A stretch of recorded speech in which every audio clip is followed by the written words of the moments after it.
Escosteg, editor-chefe da revista Época, já está conosco. Tudo bem, Diego? Boa tarde. Boa tarde, Débora. Boa tarde, ouvintes. Diego, a matéria de capa da Época dessa semana traz uma reportagem sobre uma investigação envolvendo militares, desvio de dinheiro. Isso. Conta um pouco pra gente dessa história. É uma reportagem bem interessante, feita pela Guia Talento, da Sucursal de Brasília, e que envolve um conjunto de investigações do Ministério Público Militar sobre corrupção nas três forças.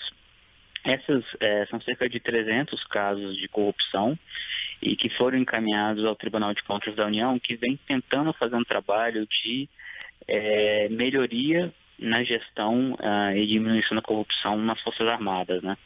Então, o que me parece pertinente, especialmente neste momento, nessa reportagem, é como ela mostra ali casos, nós escolhemos alguns casos, né, de corrupção e desvio de recursos públicos, e como se mostra ali que militares, assim como civis, estão sujeitos às tentações da corrupção, né, e do desvio da verba pública. Ou seja, não interessa se você usa farda ou se você usa terno, se você tem a oportunidade de fazer negociata e se você tem a percepção de que a chance de punição e de ser descoberta é muito pequena, haverá corrupção, né? E isso não quer dizer que haja uma corrupção generalizada e especialmente grave entre os militares, mas significa dizer, Débora, que por meio desses casos, que são bem interessantes, os militares sofrem, são brasileiros, né? E compõem instituições brasileiras, na cultura brasileira, e que estão sujeitos, são suscetíveis aos mesmos problemas dos paisanos ou civis, né? Então, acho que isso ajuda a equilibrar um pouco o debate que nesse momento acaba acontecendo, né, sobre a suposta capacidade dos militares de extirpar corrupção ou coisa do gênero, né?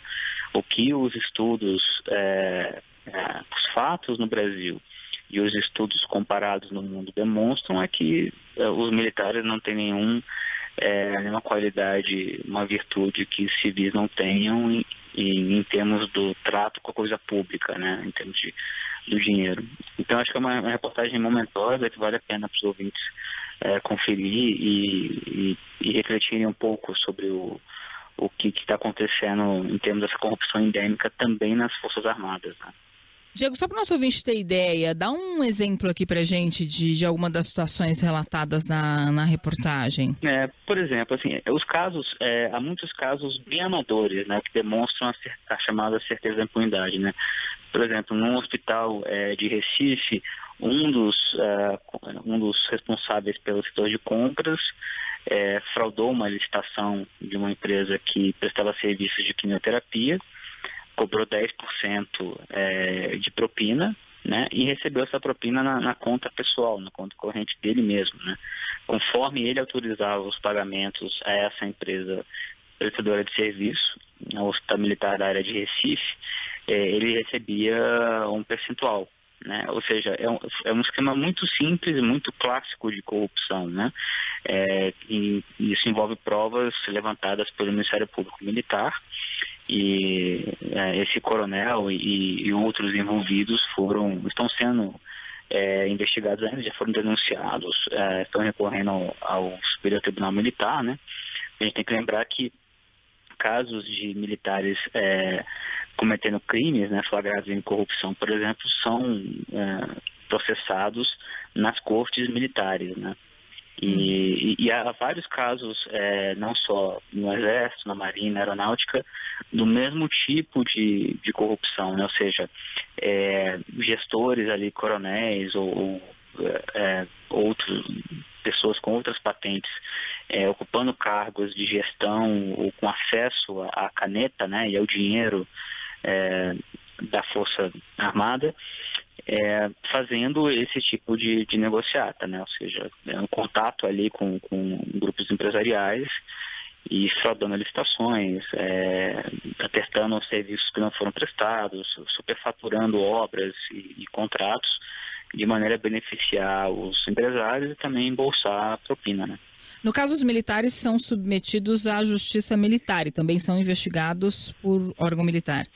Isso, nesse caso é o Ministério Público Militar, né, que investiga e que oferece ou não denúncia, né, em face dos militares, e tem juízes militares que também julgam isso, né, e isso pode às vezes correr, como acontece com frequência, até o Superior Tribunal Militar, em que em alguns casos até mesmo resulta em tempo de reclusão, né, cadeia, e uma chamada, eles são também às vezes expulsos, né, das Forças Armadas. Uhum. Então também um bom sinal, por outro lado, é de que esses casos que nós estamos revelando, né, que são inéditos, eles só existem porque o Ministério Público Militar está funcionando muito bem, né? Poderiam ser casos desconhecidos, né? Então, de certa maneira, assim como no caso dos civis, e a Lava Jato não é o único exemplo disso, também tem um avanço institucional que permite identificar aqueles que estão se valendo dos cargos para cometer crimes e desviar dinheiro público, né? Mas é interessante esse ponto paralelo, né? Assim, os militares brasileiros não vivem num universo à parte, né? Eles convivem com empresários, eles convivem com os civis, e na cultura de corrupção que se forjou no Brasil, eles não têm um lugar nem acima nem abaixo dos demais, né? Uhum. Diego, muito bem. Então, essa é a revista de capa da Revista Época dessa semana. Eu queria um comentário seu, Diego, sobre um outro assunto, que é a votação no Senado, que vai decidir o destino aí do senador Aécio Neves. Tem uma liminar da Justiça que obriga os senadores a adotarem a votação aberta e nominal. Havia uma articulação para que a votação fosse secreta, inclusive no primeiro momento, quando o senador Aécio Neves foi afastado de suas funções, houve ali, pareceu haver uma união entre os senadores para tentar protegê-lo, porque uma espécie de corporativismo, digamos assim, né? Mas dá a impressão que a coisa mudou. É isso? Na verdade, talvez não tanto. Assim, o problema hoje, né, teve essa liminar de ontem no juiz de Brasília, exigindo a transparência e o voto aberto. Mas como quase tudo no Brasil hoje, é possível que essa questão seja resolvida no Supremo, né? Porque a gente está lidando com uma situação que é inédita, né? O Senado nunca teve que deliberar sobre isso, ou seja, sobre medidas cautelares impostas a um parlamentar no exercício do mandato. E o regimento interno do Senado dá uma boa margem a ser interpretado que a votação seria secreta. Só que isso vai no sentido contrário de princípios constitucionais que estão sendo observados com muita frequência, não só pelo Supremo, como por outras cortes, ou seja, a transparência, a moralidade, a probidade, né, a impessoalidade. São princípios constitucionais que estão muito presentes em várias das decisões recentes das cortes superiores. Então, esse regimento interno ele vai ter que ser interpretado à luz da Constituição, né? E também à luz dessa questão que está muito em voga, né? Que está sendo discutida com muita frequência, sobre qual é a verdadeira autonomia do Congresso, no caso do Senado, em determinar como procede com seus casos, né?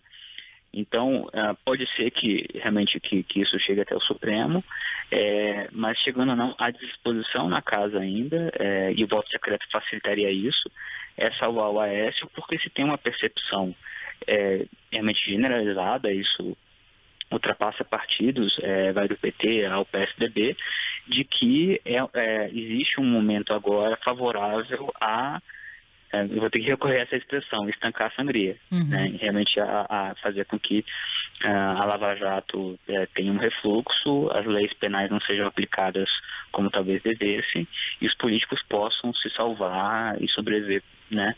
Inclusive e o caso do Aécio, ele o mais importante desse momento, mas a tendência é que ele realmente seja beneficiado por essa sensação de que há espaço, né, a falta de pressão na opinião pública e há espaço mediante questões no Supremo também, como o Supremo tem se comportado, que facilitam que as coisas permaneçam como sempre estiveram, né? O fato do PT dizer que vai votar pela manutenção do afastamento e se a votação for aberta, e mesmo assim você acha que o Senado deve votar a favor de Aécio? É o mais provável hoje. E o PT, parte do PT diz isso, mas parte do PT nos bastidores, na verdade, percebe uma questão estratégica maior, né, que vai ter mesmo o ex-presidente Lula e esse contexto de refluxo da Lava Jato, né, que valeria a pena se o voto fosse secreto, né, que aí não tem o desgaste público, salvar o Aécio, né. E mesmo que o PT vote contra o Aécio, isso está numa combinação que pode envolver um jogo de cena para que o partido não pareça ser dócil demais com o Aécio, mas votando assim, sabendo que mesmo assim o Aécio vai ser salvo, né? Então, no fundo, o que os ouvintes talvez mereçam saber, né, é que as articulações são todas no sentido de preservar o status quo, né? E repito, independentemente de partidos, os políticos estão, de modo geral, unidos nesse propósito, nesse desígnio de sobreviver à Lava Jato e de estabelecer um discurso de que há perseguição política, de que as leis estão sendo atropeladas por uma sanha punitivista ou algo do tipo, né? Então, é nesse contexto que vai transcorrer a votação do Aécio e outras questões, né? Então, pode haver reviravolta, sempre importante frisar isso, mas a tendência, na verdade, é que o Aécio se livre de todos os problemas que tem hoje. Cada um querendo salvar a própria pele. Obrigada, Diego. Um bom sábado para você, bom fim de semana. Até mais. Bom fim de semana para você e para os ouvintes. Até mais.